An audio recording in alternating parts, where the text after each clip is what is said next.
Okay, I'd just like to welcome everyone to the Russell Hotel in London to announce what I think is quite exciting. Two super bantamweight titles. Sadly to say, they're not both on the same show, so I'm not doing a double header.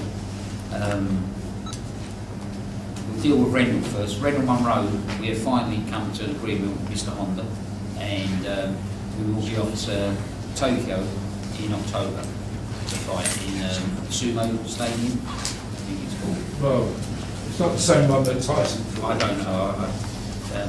He's just asked not to mention the date today, but he will mention the date, but it's late in October. So everything is done and agreed. So Rendall will be going out with Mike and Jason. We've asked for 10 days out there, but I think they want to go for 12, don't we? So we'll probably 12, 14 if possible. But we will send someone out in advance, like we have done previously with all other fighters, to look at the place and look over. As we know, the story of Lennoxville was in South Africa, didn't take the advice. So hopefully the person we send out to Tokyo will come back with the right advice, because Rendall does want to bring a chef with him, I'm told, or someone to cook his food, because of the Japanese food. I don't think he knows. The Jap fighter, it's a very hard name to pronounce, I'm not even going to try and pronounce it. Go on, Colin, you say it. Nishioka. Toshio Nishioka, got it. He's 33 years old.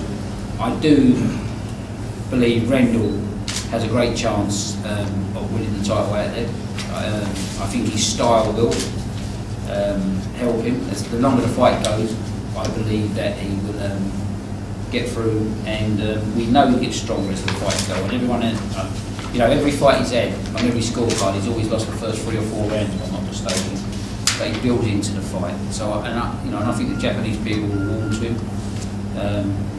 Looking at the records, quite a few Japanese champions have lost their titles in Japan. So it does seem that they're not hometown decisions out there. They're quite fair. So that was all taken into account. But the deal that we got offered was, we couldn't match, obviously, we couldn't get the champion over here because they had the upper hand. But Rendall's first defence will be in Britain. That's the one. So I'll just leave it to talk to Rendall, who's got anything to say. I got anything to say. But yeah, the fight. How are you looking forward to it?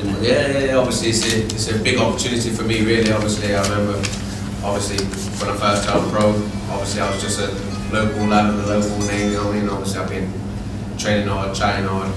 Obviously, if everyone knows, I trained alongside Jason to start off with in the early careers of the professional. Obviously, I had a little setback when I fought Andy Morris, but obviously Frankie believed in my trainer, my manager believed that I was good enough to become a world champion, you know what I mean? Obviously they said for a long time that obviously the opportunity I took with Andy Morris was an early chance, but it was a make or break, you know what I mean? Nothing to lose by it, just to basically show if I was good enough to be up there, and obviously which he did, and obviously it was a weight above as well, which I'm boxing at, so obviously same again, it showed that I was good enough to be up there, and obviously when Fran Maloney come on board and changed things up with my team really, and obviously things have been getting bigger and better, and obviously now with this opportunity I've got now, I'll go out there. I always said whether at home or in Japan, I was either going to win it at home or defend it at home, so to me it makes no difference really, you know what I mean? Obviously I've always said to be a world champion you have to fight world class, you have to fight in world class places, so obviously this is another opportunity for me to go out there and show that I'm good enough to be world class.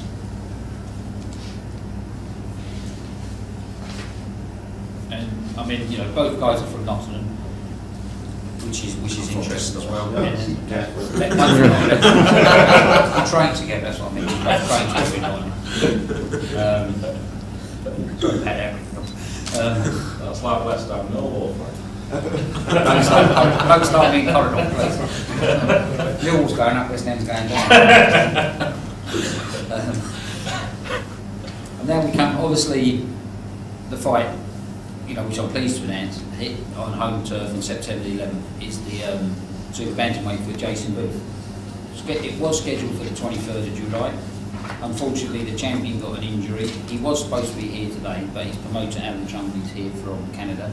He will explain why he's not here, and that the fight will definitely be happening on September 11th it will still go ahead in Sunderland.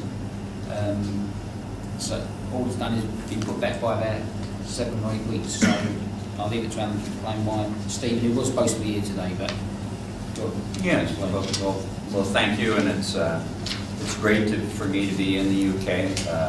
In my previous life, before I got into boxing promotion, I ran Canadian Airlines and was domiciled here for some 12 years. And got into the boxing scene on a supportive basis at that time, and it's a little bit ironic now that I got into it full time and have now returned in a promotional role. And I've known Frank for many, many years back in those days, so it's great to be doing business with him. you as should well. get upgrades all the time. Yeah, When I want to go to Canada. Yeah, he's lost out on those now, and I want to congratulate Jason Booth for his shot at the title. I know those things don't come along in everyone's career, and I know he'll put forth his best effort in trying to capture that title from Steve Molitor. And I apologize for Steve not being here. He did suffer a stress fracture of his shin, caused by a rather ironic thing. He trains like a Trojan, that I understand Jason does as well. And he changed some footwear, and he kept running on that footwear, and it caused we thought it was shin splints, but it turned out to be an actual fracture. So obviously we had to shut him down, and we scrambled and did our best to save the fight.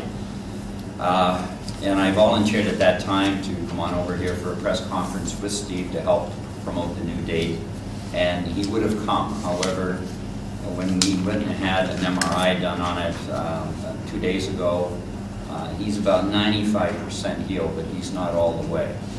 And we're using some new technology on him, sort of a laser treatment thing, that he can get 3 or 4 treatments this week. But if he was to have come over this week and done the press conference here and in Sunderland, he wouldn't have been able to begin those treatments until next Tuesday, which would have postponed his training for a further week, and we're already right up against his envelope. So the decision was made for him to remain there and get those treatments and not jeopardize the fight. So to quote him, you'll be here even if he has to fight on one leg, you will be here. So, and it's a return for Steve. We're very comfortable here. We fought Nicky here many years ago for the Commonwealth title. We won the World Championship the first time around here. With my background in England and Steve having fought here many times as an amateur, we're very comfortable both with the promoter we're doing business with and with the British board, and these people I've known for many, many years. So having said that, we can only look forward to a great fight on the 11th, and I think it will be that. I think both are fitness warriors, and I think that will make for a heck of a show in Sunderland.